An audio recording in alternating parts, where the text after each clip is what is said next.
Baby girl, you are so pretty, pretty, pretty, pretty. For today's video, love travels to Diwata Paris Overload. At yan, nakarating na nga tayo dito kay Diwata at ito ay located sa may Pasay.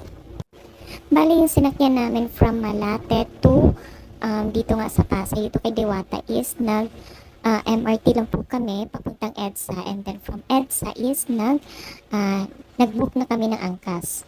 So ayan, as you can see, ganyan po talaga kadami yung tao at ganyan kahaba ang pila. Diwata Paris Overload is open 24 hours. At sa 24 hours na yun is hindi talaga nawawala ng or naubusan ng pila. Ayan, hindi iniinda ng mga tao yung sobrang init, makatikim lang ng Pares ni Diwata. Ganyan kahaba ang pila. Ginusto niya yan eh. So, this. 100 pesos per person yung kanilang Paris Overload with free soft drinks na yan. So yan yung yung coupon for the soft drinks. Plus only rice pa. So titignan natin kung sulit talaga yung pagpila natin. Ayan na. Kakaiba yung Paris Overload ni Diwata kasi instead na taba kagaya nung sa iba is lechon kawali yung kanilang nilalagay. Pagkatapos yung kuhanin yung lechon kawali, pipila kayo ulit para sa sabaw. So, ayan. Sarap. At hindi matatawag yan na Paris kung walang rice. Kaya kukuha din tayo ng rice. Ayan na. Pwede nyo din yung lagyan ng additional na garlic. And then, yung sibuyas, dahunan. And then, yung chili.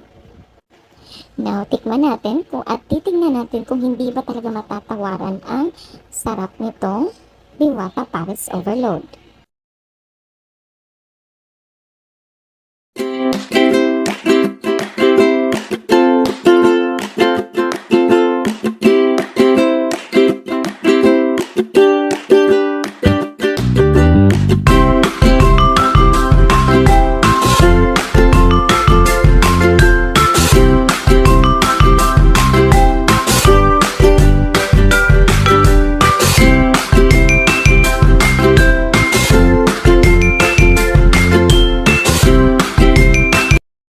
Ayan, katatapos na namin kumain at paalis na kami. So, ang masasabi ko lang is kahit na nailunod na yung lechon kawali sa sabaw is hindi talaga nawala yung kanyang pagiging crispy.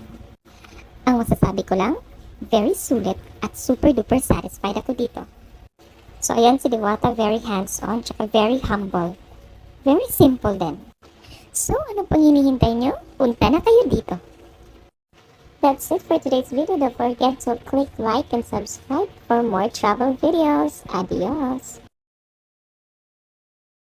Baby girl, you are so pretty, pretty,